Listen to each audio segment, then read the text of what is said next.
안녕하세요. 지난 일주일도 잘 지내셨죠? 오늘 여기 교회 담 옆에서 인사를 드립니다. 사실 우리 사람들이 좀 지나가지만 우리 오늘 여기서 꼭 시작을 하는 이유는 오늘이 우리 느헤미야를 시작하는 날이라서, 우리 또 느헤미야가 성벽을 지은 사람이라서 오늘 이 자리에서 시작을 합니다.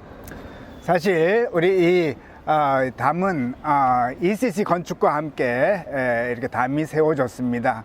원래 전에도 한번 말씀드렸지만은 지금 놀이터가 있는 이곳은 흙으로, 땅으로 돼 있었고요.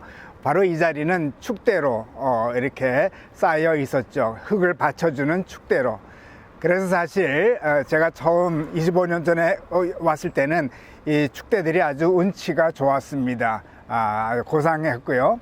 그러나 시간이 가면 갈수록 하나 둘 흔들리기 시작을 했는데, 마침 그때 우리가 ECC 건축하게 돼서 그때 축대나 이 땅들을 다 우리가 다른 데로 옮기면서 여기에 새롭게 이렇게 시멘트 벽을 쌓게 됐습니다. 이 벽이 있기 때문에 우리 현재는 놀이터 안에서 저희 자녀들 요즘은 사실 프리스쿨, 너서리 아이들이 여기서 이제 안전하게 또 놀게 되었습니다. 지난주 우리 에스라에 대한 말씀을 나누는데, 에스라는 말씀을 가르치기 위해서 율법을 들고 장정만 1700명과 함께 예루살렘으로 떠났다고 말씀드렸습니다. 그런데 에스라는 크게 실망을 하죠. 그동안 거기에 살고 있던 백성들이 말씀대로 살지 않고, 특히 많은 사람들이 이방 여인들과 결혼한 사실을 알게 돼서 정말로 옷을 찢고 수염과 머리털을 뜯으면서 이제 울며 금식합니다.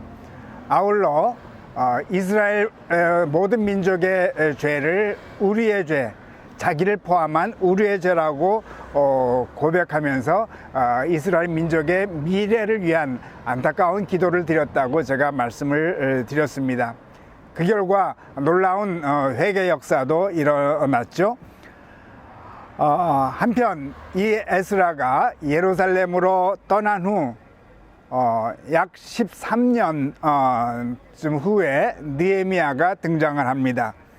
느헤미야는 이 당시 바사왕의 술관원으로 섬기고 있었는데, 유다에서 온 사람들로부터 예루살렘 소식을 듣습니다. 가슴 아프게도 예루살렘 성은 허물어지고 성문들은 불탔다는 소식을 듣습니다. 그런데 예루살렘 성이 언제 허물어졌을까요?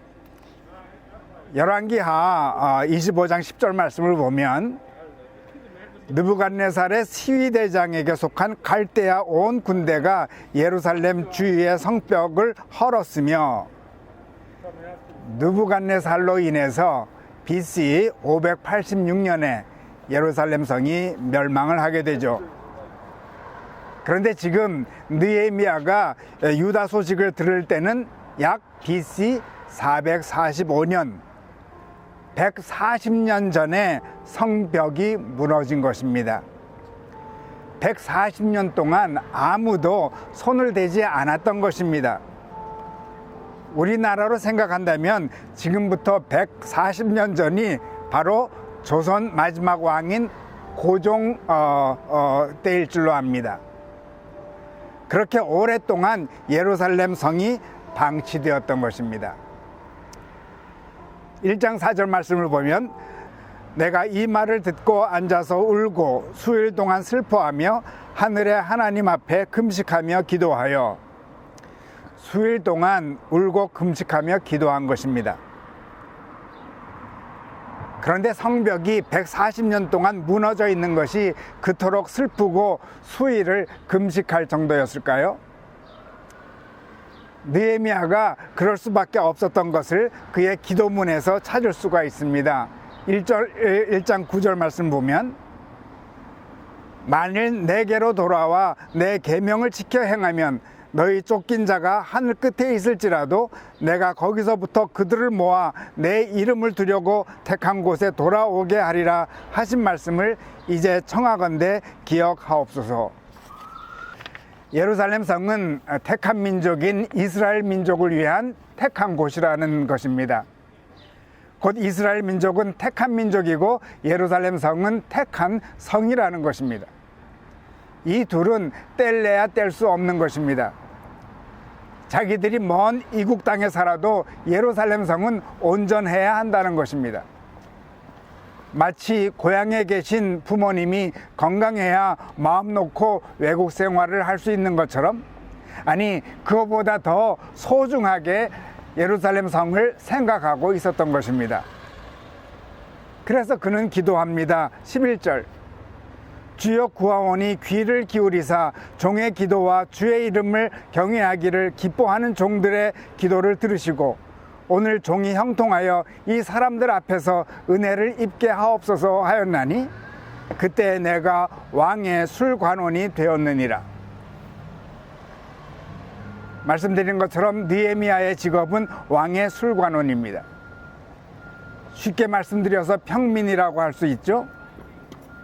물론 이 당시 왕의 술관원도 고위직이었다는 말도 있지만 제가 평민이라고 말씀드리는 이유는 그는 왕족도 아니고 제사장도 아니라는 의미입니다. 평민이었기에 술관원이 될 수 있었을 줄로 압니다.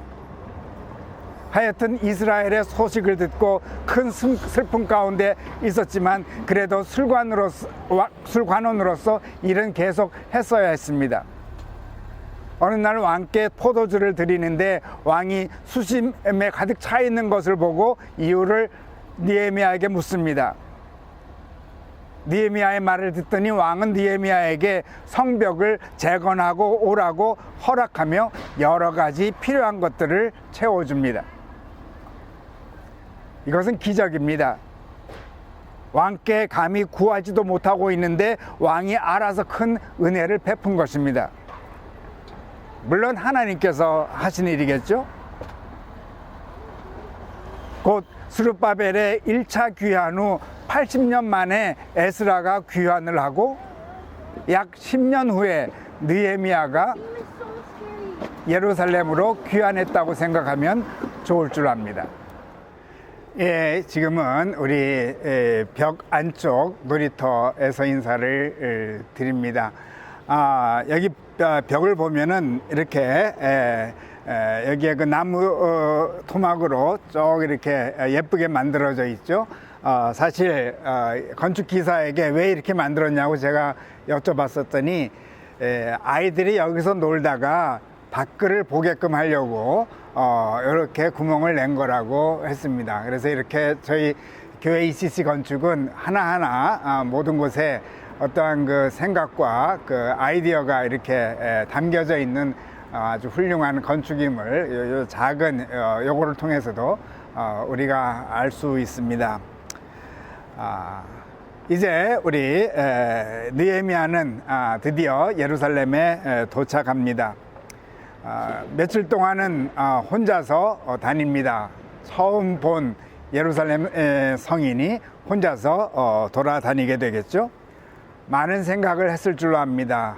물론 감격에 벅차기도 했고 또 무너진 성을 보며 안타까워도 했겠죠. 그리고는 우리 예루살렘 안에 있는 이스라엘의 대표자들을 만납니다. 2장 18절, 또 그들에게 하나님의 선한 손이 나를 도우신 일과 왕이 내게 이런 말씀을 전하였더니 그들의 말이 일어나 건축하자 하고 모두 힘을 내어 이 선한 일을 하려 하매, 대표자들께 하나님께서 어떻게 오늘까지 인도하여 주셨는지를 얘기를 합니다. 그랬더니 모두 놀라운 일이 다시 일어나게 되는데 모두 팔을 걷어붙이고 함께 일하자고 다들 마음을 굳게 다짐하게 되죠. 이렇게 쉽게 모두 소매를 붙이고 나설 줄을 아마 몰랐을 줄로 압니다. 아마 바사 왕이 느헤미야를 보낸 것이 하나님께서 보내신 것으로 다들 받아들였기 때문일 줄로 압니다. 하여튼 일개 평신도가 와서 말을 하는데 제사장 반열에 속한 자를 위시해서 모든 사람들이 팔을 걷어붙이고 나섰던 것입니다. 이에 느헤미야도 깜짝 놀랐을 것이죠. 그리고 수많은 사람들이 자원해서 성벽 재건에 나섭니다. 평신도 한 사람의 눈물과 정성을 보고 또 많은 사람들이 감동을 받았을 줄로 압니다. 3장은 32절까지 있는데 매 절마다 성벽 재건에 참여한 많은 그룹들과 사람들의 이름이 기록되어 있습니다. 곧 성벽을 여러 구간으로 나눠서 각각 속한 구간들을 각 그룹이 정성껏 쌓아 올리게 됩니다. 그것을 보고 느헤미야는 아주 기뻤겠죠. 그러나 저희 교회도 건축도 그랬지만 건축이 항상 평탄할 리가 없습니다. 주로 이방인들은 시기하고 협박을 합니다. 온갖 방해를 시작합니다. 어쩔 수 없이 한쪽으로는 적에 대해 방어진을 치고 한쪽으로는 성을 쌓아갑니다. 두 가지 일을 동시에 할 수밖에 없었습니다. 4장 17절. 성을 건축하는 자와 짐을 나르는 자는 다 각각 한 손으로 일을 하며 한 손에는 병기를 잡았는데, 이렇게 1인 2역을 하면서 성벽을 건축합니다. 이뿐 아니라 가난한 자들은 자기들의 재산을 다 잃었다고 불평합니다. 밖의 문제뿐만 아니라 안에서도 문제가 터집니다. 안팎으로 생긴 문제를 해결해 나가면서 건축은 진행되었습니다. 6장 15절. 성벽 역사가 52일 만인 엘룰월 25일에 끝남에 드디어 성벽이 완성됩니다. 얼마 만에? 52일 만에. 외부의 적 그리고 내부의 문제를 산더미같이 안고서도 52일 만에 완성시킨 것입니다. 성벽이 이 혼란한 가운데서 52일 만에 완성되었다는 것은 모든 사람들이 혼연일체가 되어서 함께 헌신적으로 동참했기 때문에 가능했던 것입니다. 각자에게 맡겨진 구간을 정성껏 돌 하나하나 쌓아 나아갔던 것입니다. 그래서 온전히 예루살렘을 보호하는 성벽이 재건된 것입니다. 140년 만에. 이날은 놀라운 일입니다. 드디어 이스라엘이 회복되었습니다. 스룹바벨에 의해서 성전이 건축되었고, 에스라에 의해서 말씀의 가르침이 시작되었고, 마지막으로 성벽이 완성되었습니다. 성벽 완성 후 어떤 행사가 펼쳐지는지는 다음번에 나누기로 하겠습니다. 말씀드린 대로 스룹바벨은 왕족입니다. 에스라는 제사장, 느헤미야는 평민입니다. 왕족과 제사장과 평민의 리더들로 인해서 이스라엘은 회복된 것입니다. 그런데 마지막 리더가 누구였다고요? 평민 느헤미야. 이민 4세대 아니면 5세대가 아닐까 싶습니다. 그 이상일 수도 있고요. 평민이자 술관원 느헤미야로 인해서 마지막 퍼즐이 완성된 것입니다. 왕족과 더불어 제사장 그리고 평민의 중요성을 새삼 느끼게 하는 이야기입니다. 우리 지금 성벽 공사를 말씀을 드리고 있는데, 사실 성전 건축할 때는 레위 사람들이 성전 공사를 감독했습니다. 레위 사람들만이 감독권이 있었던 것입니다. 성전에 들어갈 수 있는 사람들은 제사장들과 레위인들 뿐이었기 때문입니다. 그러나 성벽은 그렇지 않습니다. 그러기에 평민 느헤미야가 감독한 것입니다. 한편 성벽이 없는 성전이 있을 수 없고 또 성전이 없는 또 성벽도 무의미합니다. 결국은 평민들의 감독하에 세워지는 성벽은 또 성전을 위해서도 소중했던 것입니다. 결국 이 성벽을 평민들이 지음을 통해서 우리 평민들의 소중함을 성벽은 증거하고 있었던 것입니다.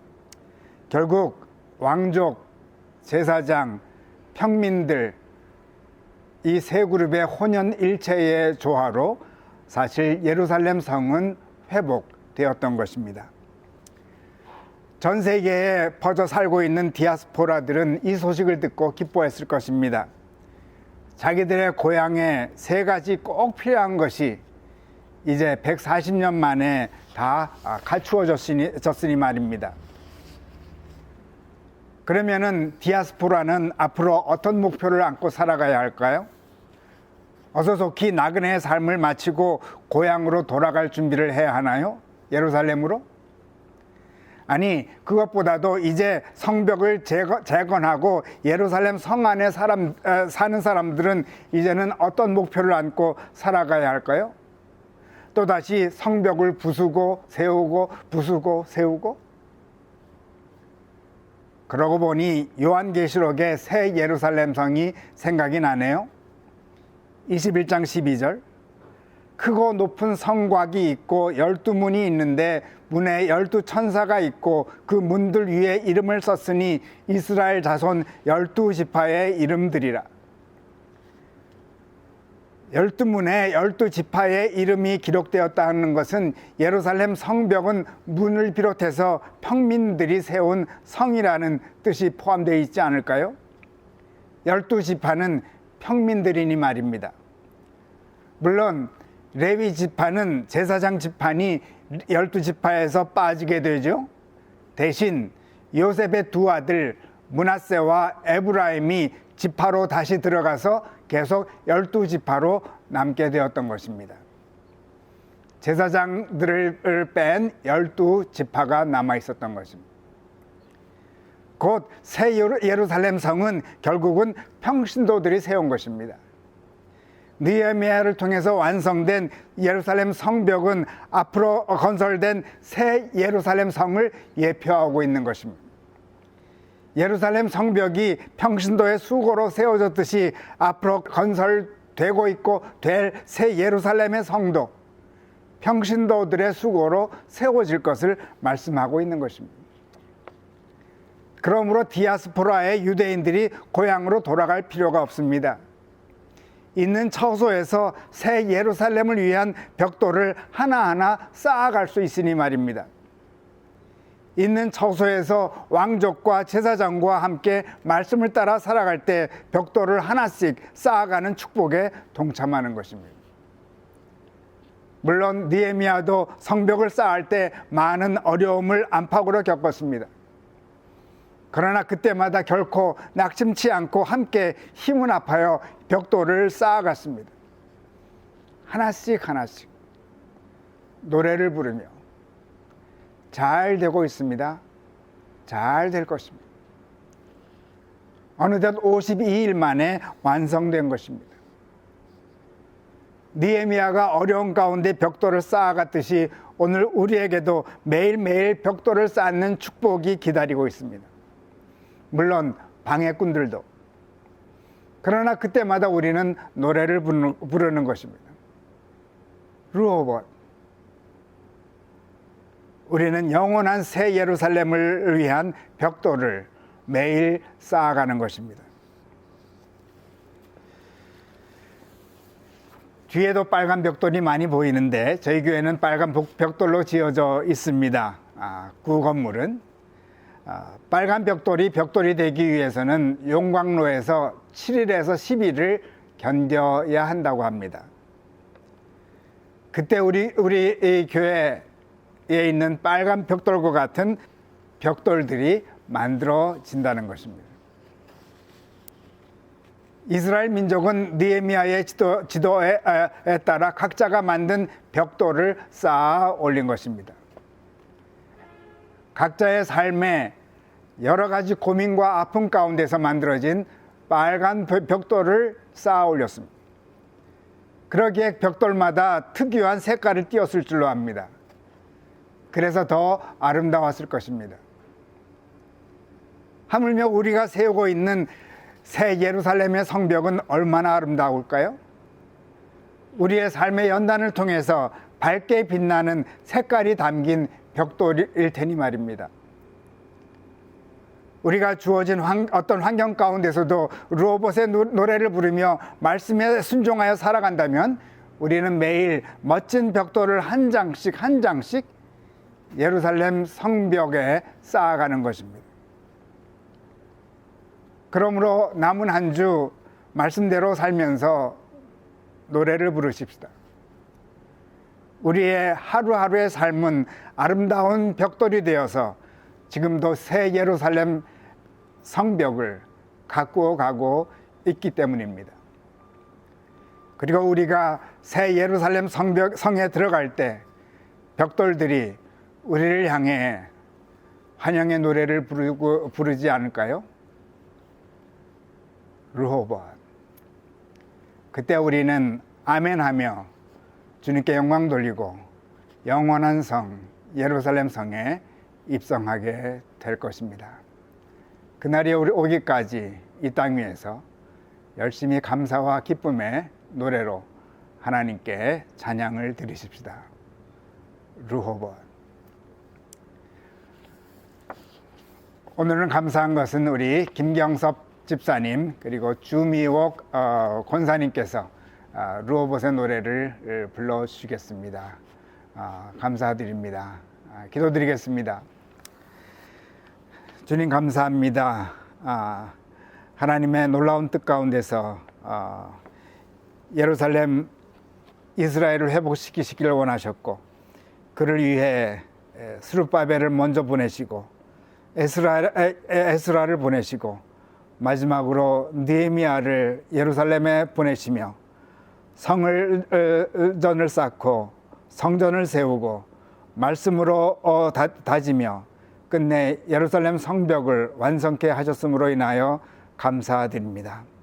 각자가 자기에게 맡겨진 임무를 충실히 함을 통하여 아름답게 예루살렘 성이 회복되었던 것을 생각하며 하나님께 영광을 돌립니다.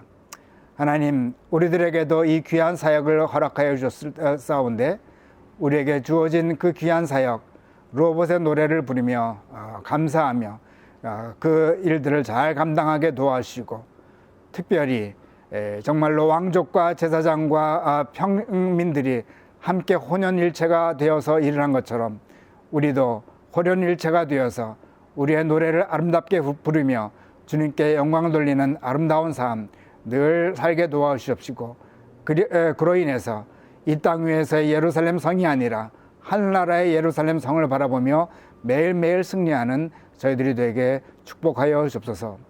사순절 기간을 통하여 부활의 십자가를 바라보며 십자가 뒤에 있는 예루살렘 성을 마음껏 바라보고 경외하는 저희들 모두가 되게 축복하소서. 감사드리올 때 예수 그리스도 이름으로 기도드립니다.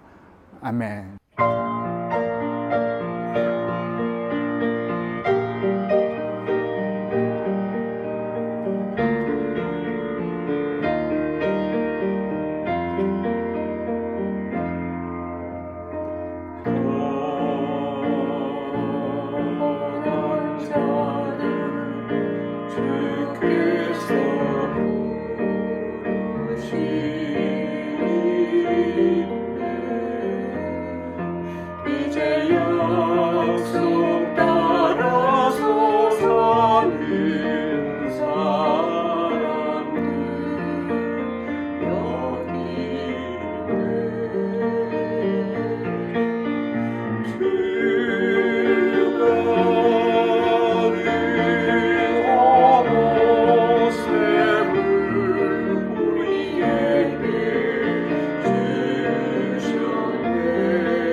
주께서 택하시니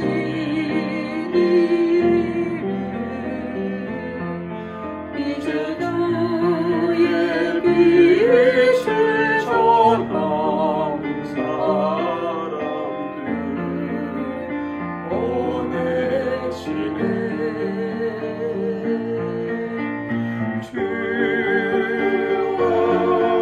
주와를 허무샘을 우리에게 주셨네.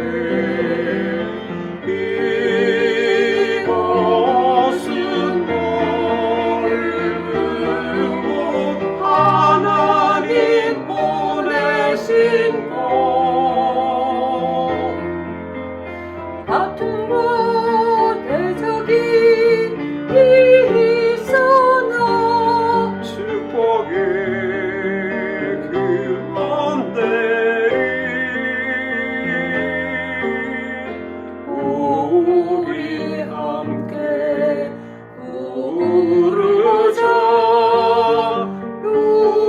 루호보세 노래를 다시 함께 찬양하자. 루호보세